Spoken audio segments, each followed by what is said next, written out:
Assalamualaikum warahmatullahi wabarakatuh. Perkenalkan, saya Anggun Puspa Arini, mahasiswa program studi hukum Universitas Cyber Muhammadiyah.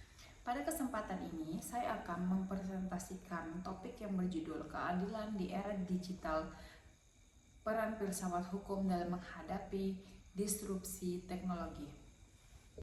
Latar belakang masalah, perkembangan teknologi digital dan kecerdasan buatan atau artificial intelligence saat ini telah mengubah cara manusia bekerja, berinteraksi, dan mengambil keputusan. Perubahan ini sering dipahami sebagai suatu kemajuan, namun di sisi lain muncul pertanyaan filosofis yang mendasar.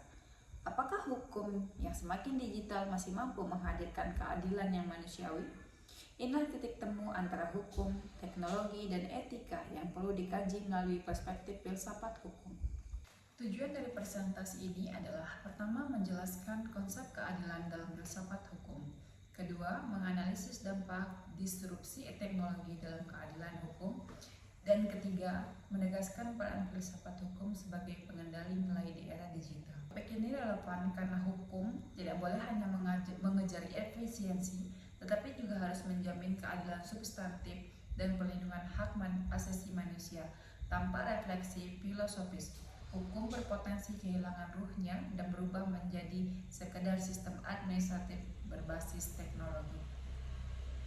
Dalam filsafat hukum, keadilan merupakan tujuan utama dari keberadaan hukum. Aristoteles mendefinisikan keadilan sebagai memberikan kepada setiap orang apa yang menjadi haknya. Sementara itu, Gustav menyatakan bahwa hukum memiliki 3 nilai dasar, yaitu keadilan, kepastian hukum, dan kemanfaatan. Menurut Redbird, ketika hukum positif bertentangan secara nyata dengan keadilan, maka hukum tersebut kehilangan legitimasi moralnya.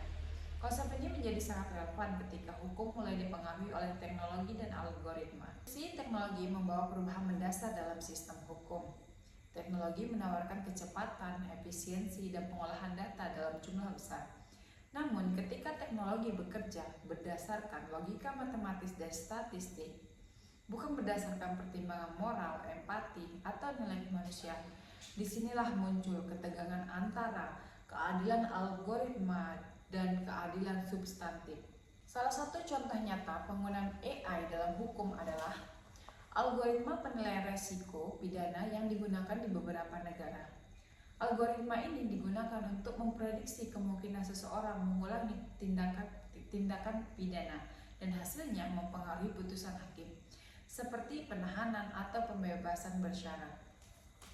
Namun, berbagai penelitian menunjukkan bahwa algoritma tersebut seringkali bias karena menggunakan data historis yang juga bias. Dari sudut pandang filsafat hukum, ini menunjukkan bahwa kepastian berbasis data tidak selalu sejalan dengan keadilan. Di Indonesia, Mahkamah Agung telah menerapkan sistem A-Court dan A-Litigation. Kebijakan ini bertujuan meningkatkan akses keadilan dan efisiensi peradilan. Namun dalam praktiknya, tidak semua pencari keadilan memiliki akses yang sama terhadap teknologi. Kesenjangan literasi digital berpotensi menciptakan ketidakadilan baru, terutama bagi masyarakat yang kurang mampu. Jika dikaitkan dengan pemikiran Gustav, keadilan algoritma lebih menekankan pada kepastian dan efisiensi. Namun, filsafat hukum menuntut agar keadilan tidak berhenti pada kepastian prosedural, melainkan menyentuh keadilan substantif. Algoritma tidak mampu memahami konteks sosial, kondisi psikologis, dan nilai moral seseorang. Oleh karena itu, filsafat hukum menegaskan bahwa teknologi tidak boleh menggantikan peran manusia dalam pengambilan keputusan hukum. Sebagai mahasiswa hukum, saya melihat bahwa tantangan terbesar di era digital bukanlah teknologi itu sendiri, melainkan bagaimana manusia menggunakannya. Jika hukum terlalu bergantung pada teknologi, ada risiko bahwa hukum akan kehilangan wajah kemanusiaannya. Teknologi seharusnya menjadi alat bantu untuk mencapai keadilan, bukan menjadi penentu tunggal kebenaran hukum. Disinilah filsafat hukum berperan sebagai kompas moral bagi perkembangan hukum modern. Kesimpulannya, disrupsi teknologi merupakan keniscayaan dalam dunia hukum. Namun, keadilan tidak dapat menjadi sekedar hasil perhitungan algoritma. Filsafat hukum berperan penting menjaga agar hukum tetap berlandaskan nilai keadilan, etika, dan martabat manusia. Penggunaan AI dalam sistem hukum harus dibatasi dan diawasi sehingga manusia harus tetap menjadi ambil keputusan akhir dalam proses hukum. Pendidikan hukum perlu memperkuat kajian filsafat, etika, dan HAM di era digital. Demikian presentasi yang dapat saya sampaikan. Terima kasih atas perhatian Bapak, Ibu, dan teman-teman sekalian.